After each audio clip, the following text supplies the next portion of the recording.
Praise the lord. ప్రభు నామంలో అందరికీ శుభములు. బైబిల్ అంటే ఏంటి? బైబిల్ అనే పదం ఎలా వచ్చింది?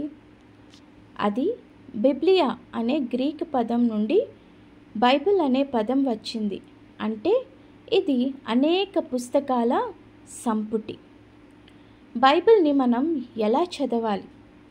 బైబిల్ అంటే అనేక పుస్తకాల సమాహారం గనుక ఏ పుస్తకంతోనైనా బైబిల్ని మనము చదవడం మొదలు పెట్టొచ్చు. కానీ ఆది నుండి ప్రభు అయిన యేసుక్రీస్తు వరకు జరిగిన చరిత్రను ఒక క్రమంగా తెలుసుకోవాలి అంటే బైబిల్ను ఆది కాండం నుండి మొదలు పెట్టాలి. అప్పుడు మనకు ఈ సృష్టి ఆరంభం నుండి ప్రభు అయిన యేసుక్రీస్తు వరకు జరిగిన చరిత్ర అర్థమవుతుంది. బైబిల్ను 2 భాగాలుగా విభజించారు. ఒకటి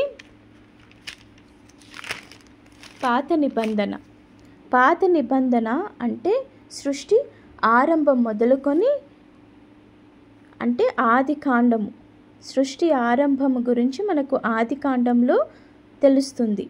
ఆది కాండము మొదలుకొని మలాకి అనే చిట్ట చివరి ప్రవక్త వరకు జరిగిన ప్రతి చరిత్రను మనము ఇందులో చదువుతాం. మరియు క్రొత్త నిబంధనలో మనకు ప్రభు అయిన యేసుక్రీస్తు చరిత్రను మరియు ఆయన శిష్యులు చేసిన అనేక కార్యాలు ఇందులో మనము చదువుతాం. బైబిల్లోని వాక్యాలు వెతికే పద్ధతి. బైబిల్లోని వాక్యాలు మనం ఎలా వెతుకుతామంటే చూడండి, ఇది ఆది కాండము 1వ అధ్యాయము. ఈ పెద్దగా ఉన్న నంబర్ ఉంది కదండి, అది అధ్యాయము. దాని కింద చిన్నగా ఉన్న నంబర్స్ వచ్చేసి వచనాలు అన్నమాట.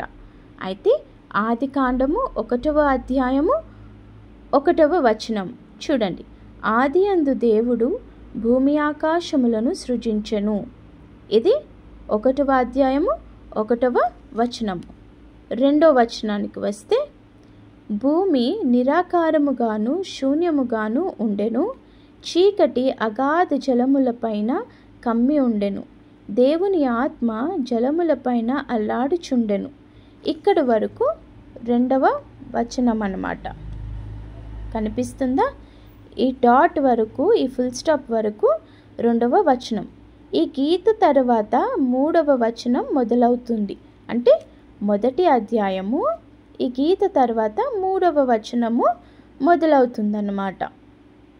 అలా మనము ఈ అధ్యాయము వచనమును వెతుకుతామన్నమాట.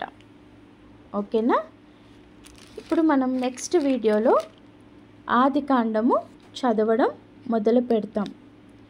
అందరికీ వీడియో నచ్చిందని ఆశిస్తున్నాను. ధన్యవాదాలు.